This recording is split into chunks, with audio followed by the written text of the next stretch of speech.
Hi, I'm Paris, and it came as a shock to me to see the effect of one restaurant meal on my body. Now, previously when I've eaten out, which isn't very often at all, I've noticed that I've felt different things, but this time, with my Fitbit, I was able to quantify exactly what was going on. Really surprised me, might surprise you too. parristx shows you only the best. So the reason a restaurant meal has an oversized effect on me is because several years ago, for health reasons, I switched to a whole foods plant-based diet, pretty much vegan, and I eat lots of sweet potatoes, brown rice, vegetables, fruit. I can't think that I've ever added salt to the food that I eat, but I do get some salt from different Amy's soups and some of the healthier sauces I try. And I'm pretty sure it's the salt that's doing that, because for my one meal a month that I will sometimes eat out, I still try to eat healthy. I try to get as close to vegan as possible. This most recent meal, the one that I caught the effect on my Fitbit, was at a Thai restaurant. What I had was a green salad with vegetables, but I put some peanut sauce on it. Oh my gosh, do I love that peanut sauce. Also, I had kind of a spring roll thing, but it's not fried. It's just a clear wrapped with vegetables inside. I'm not sure what that's called. And I had pad thai. And not even pad thai chicken, which is my favorite for many years. Now I do pad thai tofu. Of course, I've got the sprinkled ground peanuts, probably some more peanut sauce. Just generally how they make it. I didn't specify they do anything different. Then I also had a side of maybe a cup and a half of brown rice. Now, how much salt was in that meal? It's not a chain restaurant. They don't post it on the menu, so I don't know, but it tasted so good. And the way that prepared foods taste that good, pretty much it's a combination of sweetness, saltiness, and oiliness. That wonderful combination that makes it so delicious. It tasted good. Had to have a pretty good amount of salt in it. Now, how do I know that salt had an effect on me that night? Because I only had to get up to pee once during the night. Generally, it's 4 times a night. Every time I go through the sleep cycle of, the REM and the deep sleep, come back up, awake enough, okay, gotta get up and pee. So 4 times a night to 1 time a night. I actually have that caught on my Fitbit data. Let me show you. Okay, here's my Fitbit. Here's today's data. Remember, the meal I had was 2 days ago. I'm going to go to my sleep score, and we will take a look here at today. Under restoration, take a look at the large peaks, like this one gets a little close to 70, this one, maybe this one. This one, that's when I was up going to the bathroom. My heart rate went up because I stood up and walked over to the bathroom. So you can see about 1, 2, 3, 4 of those peaks in my last night's sleep. Now, let me go back to the night after the restaurant meal. Under restoration, look at the peaks. We had 1 peak, 1 time here, up going to the bathroom. Okay, so now let's go 1 night further back, though I think you believe me, but just to give you some more data here, the night before the restaurant meal, 1, 2, 3, 4 peaks. The night before that, 1, 2, 3, 4. Oh, so I've pretty much got the pattern. 4 times a night I'm up to pee, except the night of the restaurant meal. So why was I not getting up more often to pee? Well, because fluid wasn't going into the bladder, wasn't being filtered out of the bloodstream by the kidneys, because having a heavy salt meal tells your body to retain fluids. So I was retaining the fluids, didn't need to pee them out. Got a good night's sleep, I will say that.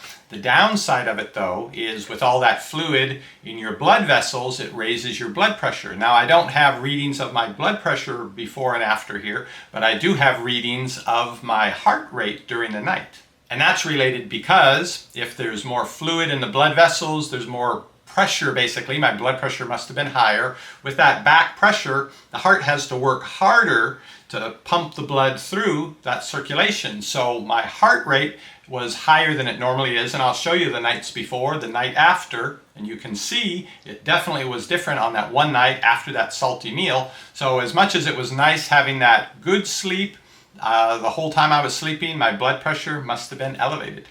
Now, I didn't take my blood pressure during the night, but looking here in my Fitbit data, back to the sleep score, and let's go to last night. This was not the night after the meal. Back here to restoration. Take a look at my sleeping heart rate, 50, and the above resting heart rate is 12%, below resting heart rate 88%. That's pretty typical for me. It's usually about 10% above, 90% below. Let's go back now to the night of the restaurant meal. Under restoration, sleeping heart rate of 52, 42% of the time my heart rate was above my ordinary resting heart rate, only 58% below. A lot more time my heart was beating faster. So let's look at the night before the restaurant meal. How about then? Here we are. Sleeping heart rate 47, only 5% of the time was it above, 95% below, much lower sleeping heart rate. We'll do just one more night here. Make sure it's a pattern. This was 4 nights ago. 49 average beats per minute, 10% above, 90% below. Let's jump back over to the night of the restaurant meal. So there we go. 42% above resting heart rate. There was more fluid because of the fluid retention. I had more fluid in my blood vessels. The heart had to pump harder against that pressure, had the higher blood pressure. Now, the last time I experienced something like this was a couple months ago, and it was after a meal at an Indian restaurant. It was masala dosa, so again, vegetarian, vegan, with a couple of samosa filled with potato and peas. But I'm sure there was lots of salt in there because it was delicious. Oh, and the sauces and the chutney. And then in the morning I thought, hey, I only was up once at night. What's going on with that? I thought about it and realized must have been the dinner. Must have been fairly heavily salted because it tasted delicious. And so it had the effect of having me retain all that water through the night, which was convenient for not having to get up and pee. So what's the downside of all this? Sounds like I made out pretty good getting those good nights of sleep. Well, that's it. If it's the one night, if eating out once a month, I try to do some give and take with the rest of the family because, of course, they like to eat out. They don't watch their diet the way that I do. But that's where the negative side of it comes in. If you're eating, or if I were eating, as I used to, eat a lot of salty food every day, well, you might sleep better, but your blood pressure is up pretty much all the time. It's not a once a month thing, it's an every night thing, which means you've got that extra pressure on your heart. Your heart has to work harder. Your arteries are being stressed because they have that extra pressure all the time. And so after enough decades of that going on, the cardiologist becomes your new friend. I know because I had a cardiologist friend for a number of years till I finally changed my diet, was able to not only stop things from getting worse cardiovascularly, but also actually improved things. From about the time I turned 50 until about 3 or 4 years ago, I was on blood pressure medication. I was on a water pill to flush fluids out because for some reason my body was retaining them. And I was also on a beta blocker to slow my heart down so it wouldn't pump so hard and keep my blood pressure up. So I was doing those 2 medications, not realizing there might have been a dietary component to it. And if I had changed that up, I could have gotten off the medications. It actually got more serious than that with my heart. And that finally prompted me to change to the whole foods, plant-based diet, cut out as much as possible the oils, the salts, the added sugars, the processed foods. And amazingly, don't need to take those medications anymore. But it's not really so amazing because I was causing the problems in the first place. Obviously, my body wasn't going to, at least at this age in my 50s, wasn't going to develop high blood pressure, but it did because of my diet, what I was putting in my body, various unhealthy things, but probably a big part of it was all the salt. I wish I could say I'm off of all medications, but I'm not. Still have to take a statin and a baby aspirin to deal with the residual damage in my cardiovascular system of those decades of mistreatment. But I learned my lesson, almost too late, but I learned it. And so now if I splurge occasionally and go to the restaurant, I can see the effects on my body, which is a good reminder for me of why I only rarely eat out or have some processed food.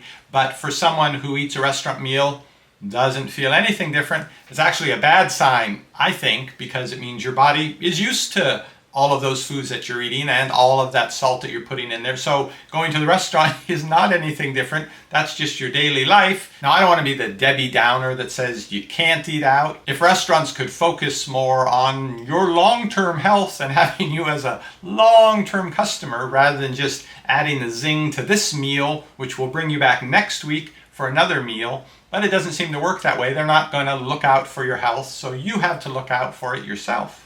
I would love to be able to eat out more. My family would love it if I ate out with them more. But the only one that consistently feeds me a healthy diet is me. I should give myself a good tip. And I'll see you with my brown lunch bag in tow on the next review. There are so many choices and you don't want to stress. You want your health food at home, receiving only the best. That's what we're here for. We give honest reviews. parristx.